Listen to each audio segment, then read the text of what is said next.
ఒక చక్కటి మధురమైన జ్ఞాపకాన్ని మీతో పంచుకోవడానికి నేను సరదాగా ఈ వీడియో చేస్తున్నాను. ఐఏఎస్ ఎగ్జామినేషన్కి సంబంధించి సాధారణంగా ఐఏఎస్ ప్రిపరేషన్ మీద మాత్రమే మాట్లాడే నేను ఇందులో ఏం చేస్తున్నానంటే, ఇది ఒక చిన్న బుక్లెట్లా మీకు కనిపిస్తుంది కదా. నేను ఐఏఎస్ ఇంటర్వ్యూకి 1999 మే 12వ తారీఖున వెళ్ళాను. ఇది యాక్చువల్గా ఆ అప్లికేషన్ ఫామ్ ఇంతకుముందు ఒక వీడియో చేశాను. అందులో ఈ అప్లికేషన్ ఫామ్ తోటి నాకున్న అనుబంధాన్ని చెప్పాను.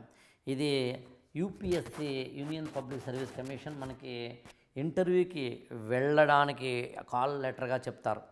15-34-22 నా యొక్క అప్పటి రోల్ నెంబర్. అయితే ఇంటర్వ్యూ అయిపోయింది కదా. ఇంటర్వ్యూ అయిపోయిన మరునాడేమో మెడికల్ టెస్ట్ ఉంటుంది.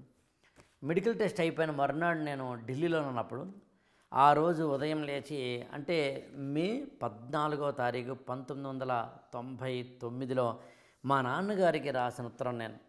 అప్పుడు నేను ఈటీవీ బిల్డింగ్లో ఒక ఫ్రెండ్, అప్పుడు ఈటీవీ ఎంప్లాయీని కూడా కాబట్టి ఈటీవీ బిల్డింగ్లో నేను స్టే చేశాను. అయితే అప్పుడు పెన్స్ కూడా అప్పుడు దొరకలేదు యాక్చువల్గా, అది వెరీ అరుదైన విషయం అని చెప్పి రెడ్డింగ్ పెన్తో రాశాను. యాక్చువల్గా మా నాన్నగారికి ఉత్తరంగా రాస్తూ ఐఏఎస్ ఇంటర్వ్యూలో నన్ను ఏ ఏ ప్రశ్నలు అడిగారు అనేదాన్ని చాలా చాలా డీటెయిల్డ్గా, అంటే ఐఏఎస్ ఇంటర్వ్యూలో నన్ను అడిగిన ప్రశ్నలు ఏంటి, ఎన్ని అసలు ఏమేమి అడిగారు, ఇంటర్వ్యూలో అడిగిన ప్రశ్నలు 1 by 1 ఒక్కొక్క బోర్డు మెంబర్ తర్వాత ఇంకొకరు ఏమడిగారు, అలా అడిగినప్పుడు వాళ్ళు నాకు నా ఆన్సర్స్ ఎలా రెస్పాండ్ అయ్యారు, నాకు ఎలాగా, అంటే మన ఆన్సర్ బాగుండకపోతే వాళ్ళు ఏ విధంగా కోఆపరేట్ చేశారా, లేకపోతే సాధారణంగా ఐఏఎస్ ఇంటర్వ్యూలో చాలామంది ఏమనుకుంటారంటే ఏదో వాళ్ళు చాలా శత్రువుల్లా మనల్ని చూస్తారు, అవమానపరుస్తారు, లేకపోతే అనవసరమైన ప్రశ్నలు వేస్తారు, అయితే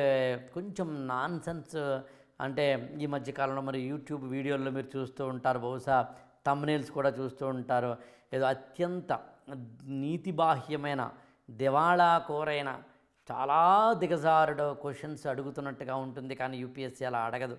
ఏదో మీ ఆయన ఇంకొక అమ్మాయితో పడుకుంటే నువ్వేం చేస్తావు, లేకపోతే ఇట్లాంటి, ఐ డోంట్ థింక్ సో, నేను అలాంటివి ఉచ్చరించాలని కూడా అనుకోవటం లేదు.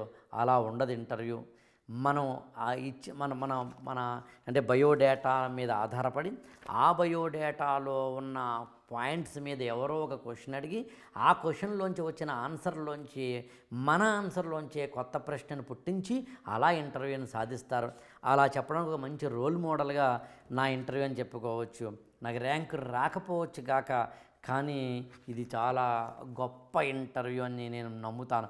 ఇంటర్వ్యూలో నాకు తక్కువ వచ్చిన మార్కులు వచ్చిన మాట మాత్రం వాస్తవం. నేను దాన్ని ఏమీ గొప్ప ఇంటర్వ్యూ అయినా తక్కువ మార్కులు వచ్చాయి అంటం లేదు. నాకు ఇంగ్లీష్లో, తెలుగులో మాట్లాడే ప్రయత్నం చేయడము, నేను తెలుగులో మాట్లాడుతున్నప్పుడు వారు ఇంగ్లీష్లో మాట్లాడమనడము, నేను మాట్లాడుతున్న క్రమంలో కొంత కాన్ఫిడెన్స్ ఉన్నప్పటికీ అప్పుడే కొత్తగా ఫస్ట్ టైం నేను ఇంటర్వ్యూకి వెళ్తున్నాను కాబట్టి కొంచెం ఎక్కడో తెలియని కన్ఫ్యూజన్ తోటి కూడిన ఆన్సర్లు ఇవ్వడము, ఇలాంటివి జరిగాయి. అందులో ఐఏఎస్ ఇంటర్వ్యూకి వెళ్తున్న స్టూడెంట్స్కి నేను పదే ఈ ప్రిపరేషన్ డే 1 నుంచి చేసుకోమని చెబుతూ ఉంటాను. అలాగే ఆ బోర్డు మెంబర్లు ఎవరెవరు ఎక్కడెక్కడ కూర్చున్నారు అలాంటివి కూడా సరదాగా రాశాను. నాకు తెలిసి ఇది నన్ను ఎప్పుడూ కూడా ఇన్స్పైర్ చేస్తూ ఉంటుంది. ఈ అప్లికేషన్ ఫామ్ రమ్మనమ్మని అడిగింది యూపీఎస్సీ ఇంటర్వ్యూకి. ఈ లెటరు, నా ఇంటర్వ్యూ యొక్క డీటెయిల్స్ ఉన్నాయి. ఈ రెండు నేను ఇవన్నీ అయిపోయిన తర్వాత ఒక 1 మంత్కి వచ్చిన రిజల్ట్లో ఓడిపోయాను అని నన్ను చెప్పాయి. 12 మార్కుల్లో నేను ఐఏఎస్ కోల్పోయాను అని నాకు గుర్తింపు ఉండడానికి, గుర్తు చేసుకోవడానికి చక్కటి గాయాలుగా ఇది అనిపిస్తాయి. ఈ పచ్చి గాయాలు నన్ను ఎప్పుడూ కూడా ఇన్స్పైర్ చేస్తాయి. గెలిస్తే ఏముంది, మనకి మాత్రమే సుఖం ఉంటుంది, విజయం ఉంటుంది.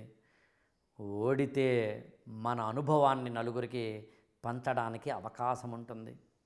గెలిచి చూడు, ప్రపంచానికి నిన్ను పరిచయం చేస్తుంది. ఓడిపోయి చూడు, ప్రపంచం నీకు కొత్తగా పరిచయం అవుతుంది.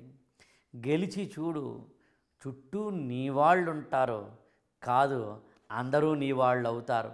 ఓడిపోయి చూడు, నీ వాళ్ళు నిన్ను దాటుకుని వెళ్ళిపోతారు, తొక్కుకుని వెళ్ళిపోతారు.